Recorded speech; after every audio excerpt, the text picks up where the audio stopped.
વર્ષો સુધી લાચાર બની જીવશો ભાઈ?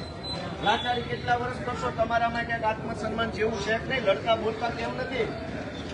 અવડા મોટા મામલતદાર થઈને પરે ઓકાત તો પાવલીની નથી, અને હાલી નીકળ્યા મામલતદાર બનીને, હાલી નીકળ્યા પીએસઆઈ બની, ચીન સપાટા કરવાના, રીલો બનાવવાની.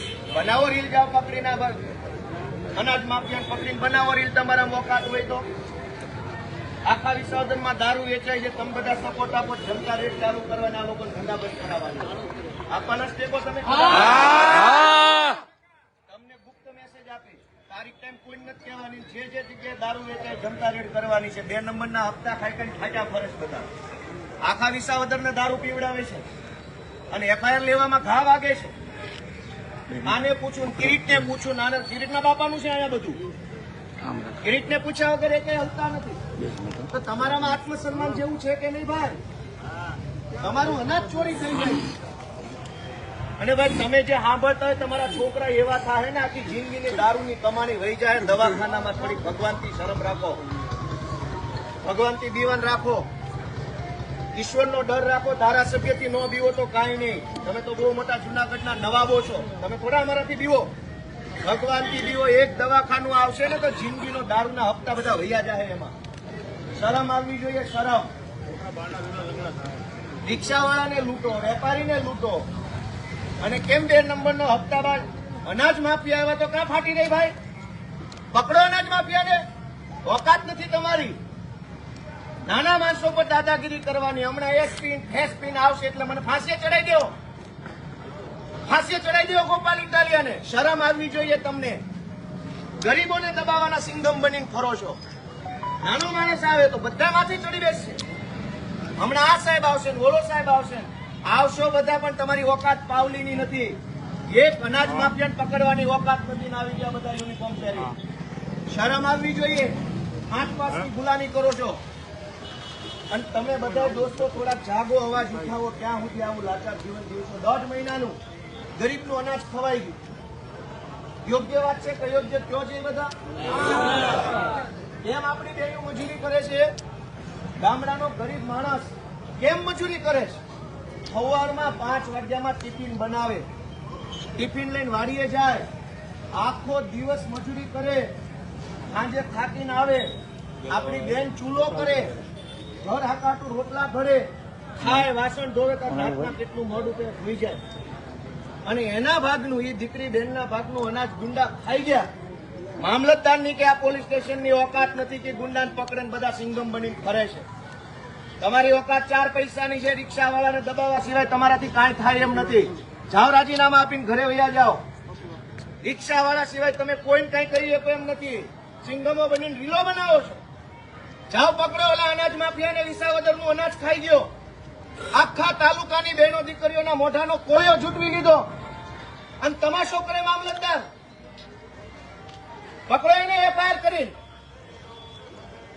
અને ભાઈ બોલાવો બધા વિસાવદરના લાભાર્થીઓને બોલાવો. જેને જેને અનાજ નથી મળે ફોન કરો. બધા અહીં આવીને પોલીસને ફરિયાદ આપે. ફોન કરો. તમારા ગામમાં જેને 2 મહિનાનો અનાજ ન મળે બધાને બોલાવો. જેને જેને હારે અન્યાય થયો, જે પીડિત છે, જે ફરિયાદી, બધાને બોલાવો. જાઓ, બધા કરો ફોન. ભાઈ કાઢો ફોન. બધાને કરો. ચાલો, 2 મહિનાનો અનાજ ન મળે બોલાવો. કરો ફોન. બધાને બોલાવો. અનાજ માફિયાને પકડવાની હિંમત નથી. આવી ગયા સિંઘમો બધા રીલ બનાવવા માટે. શરમ આવવી જોઈએ. હપ્તા લેવામાં નંબર 1. મામલતદાર તો મોટા હપ્તા લે છે. અમે નથી જાણતા કેવડા હપ્તા લો છો એમ. આવીને ઘૂસી ગયા અંદર. હપ્તા લેવાના સિંઘમ. અને ગુંડો આવ્યો કિરીટનો તો ઓકાત પાવલીની. શરમ આવવી જોઈએ. આત્મસન્માન જેવું હોય તો ઘરે રહી જવું જોઈએ. અહીંનો દેહાય. ગરીબ માણસોને દબાવવામાં નંબર 1.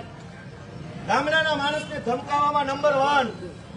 રિક્ષાવાળાનો તોડ કરવામાં નંબર 1. અને ગુંડા એવા અનાજ માફિયા.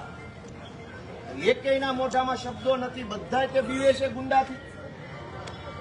5:30 બધા માંડાવડ ઉભા રહી જાય. ઓલા હીરાવાળા છૂટે ને ફોન 200 રૂપિયા લેવા. 200 અનાજ માફિયાને પકડવા માટેની લડાઈ છે ભાઈ. તમે બધા ક્યાં સુધી ટેકો આપો એમ છો? જમવાનું આ મગાવવાનું થાય છે. એ આરોપીઓને પકડીને ન લાવે ને ક્યાં સુધી?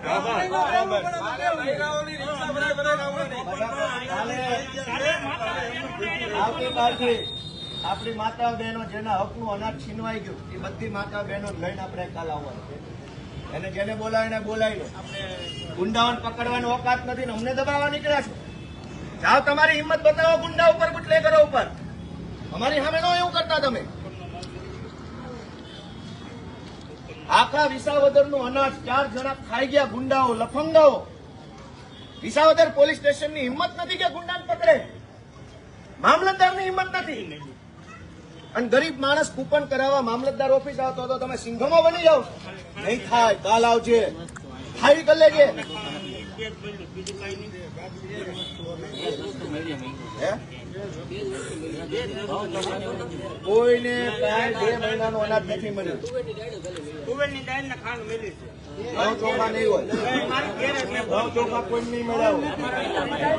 આખા વિસાવદરનું અનાજ ગોડાઉનમાં નથી, નીકળી ગયું ગોડાઉનમાંથી નહીં. તો તમારા બધાના ઘર પરિવારમાં જે કાંઈ આપણી બહેનો છે એ ભલે થયું ભાઈ, ગોડાઉનમાંથી માલ નીકળી ગયો છે. ઘઉં ચોખા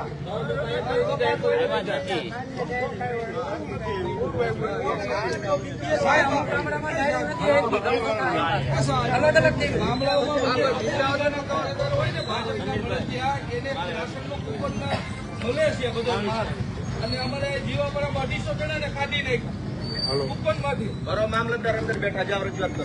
જાઓ જાઓ જાઓ જાઓ જાઓ જાઓ.